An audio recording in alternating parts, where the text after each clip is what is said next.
And welcome back to Backstage. I'm your host, Mr. Magic, with my guest, Mr. Wayne Wonder. I say Mr. because, you know, hey, you got that title. You've earned the title of Mr. Wayne Wonder. You know, we'll know each other after this. Your music, again, we were talking about Sly and Dunbar. And again, I was going to ask you about that, but you brought it out.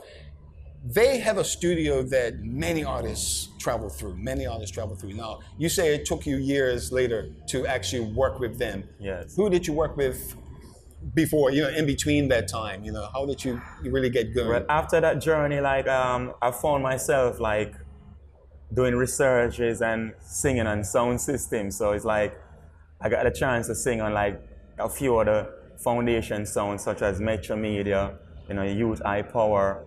You know, a few times I experienced Jaro, you know, but I never actually got in the studio until Singing Melody introduced me to King Tubby's. Okay. So King Tubby's, you know, is basically become my inspiration, my mentor. He taught me a lot of stuff, like recording is different from live. So he showed me how to be comfortable to be a recording artist. Yeah. Different from a performing artist. That is so true. That is so true, because one thing I can say about you is that you sound exactly like your record. You know, because you get those artists sometimes that you will play their records, and yes, I'm saying records, you know, vinyls, right? Yeah. They play the records, you listen to them, and you're so used to it, and then they come and they perform live, and then it's like, wait a minute, that sound is not there. You know, cool. I mean, did they enhance something in the studio? But I find it with you actually do it all yourself. It's there, it's the same coming in and coming out. So I guess that we can expect that all the time from you. Right. You know, you've stamped the seal of approval that Wayne Wonder is legit. Yeah, this is my sound. This is how I sound. Yes. You know, and I develop on that, and just, this is my comfort zone. Okay, this is what I need to develop on. So this is how I want it to be. You know, and King Tubby's had a lot to do with that. And that's good, and help develop that. And you yourself made it so for what it is. Right. One particular song, No Letting Go. We had joked about this earlier. Tell me the story behind that particular song, the writing and, you know, everything involved with that. Well, No Letting Go is a song where it just came to me.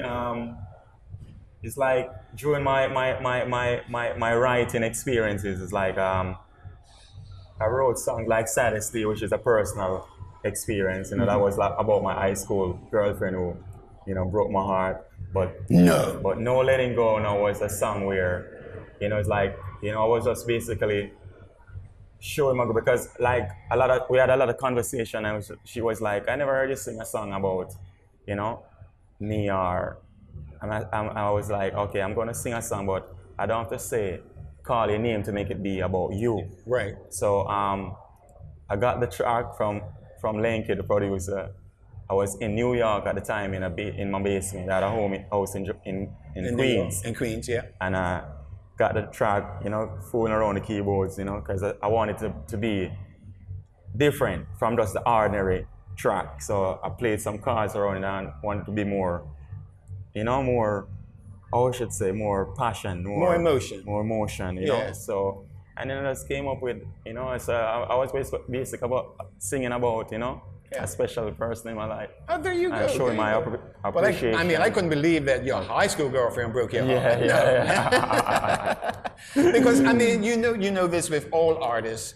Everyone's got a sad story in their life. Definitely. They've got this happy story, you know, and then there's those in-betweens, you know, and so you're saying all your writing experience just covers all bases of all that. My life. Your life. You know, and that's good, because I've spoken with other artists from Jamaica, and one thing that was always prevalent in growing up, that the music was eclectic. I mean, yeah, reggae was there, but country music was big, you know, in Jamaica. You know, and you heard about Kenny Rogers and Dolly Parton and, you know, Johnny Cash and all these artists. Was that part of your growing up as well? You know, was it there then, or has it like faded and more of the other music came in? I heard it, but, you know, I gravitated more towards like rubber dub, sound system vibe. Yeah. So I hear like dub versions, and it inspired me, like, you know, I hear a lot of like dub versions. Yes. You know, where rubber dub, they call it rubber dub. Yeah. So, but I heard different, you know, genres of music, but, you know, I just gravitated towards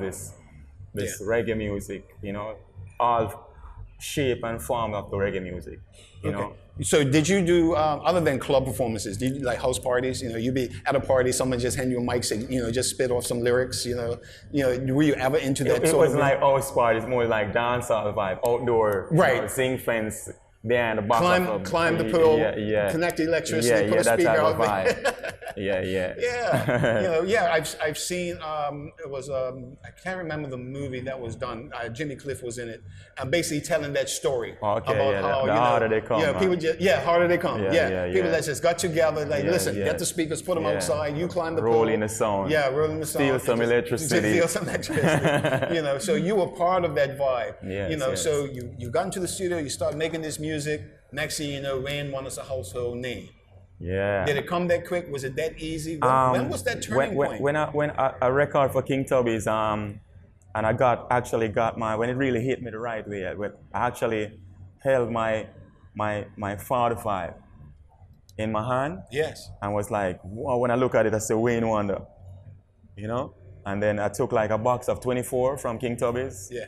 And then I went to like my community and give a few of my sounds, you know, and basically that's when, you know, my records start playing in Eastern Kingston, and then till it spread, and, you know, I travel with the sound system, go a certain place, and, you know, they play the record and bring me down live. So Wayne Wonder is in, you know, I'm singing it off live, you know, and that's where my things start, you know, progress. So you basically just self-promoted, you know, promoted yourself, getting out there, letting people know what you're about. And I like that part of you. You're giving your music to people. You know, initially it's like, listen. And I remember when I only had one copy left. One copy. And I used to play it and took it back. Take it back. Do you have that now hanging on your wall somewhere? That first 45? Unfortunately, I wasn't thinking so far down the road. So no, you know, man, that's one you should. I mean, but I actually have my last record on vinyl. Last one's on vinyl. Okay, all right. So, well, that's good to know. It's good to know that you've kept that nostalgia, you know, because vinyl nowadays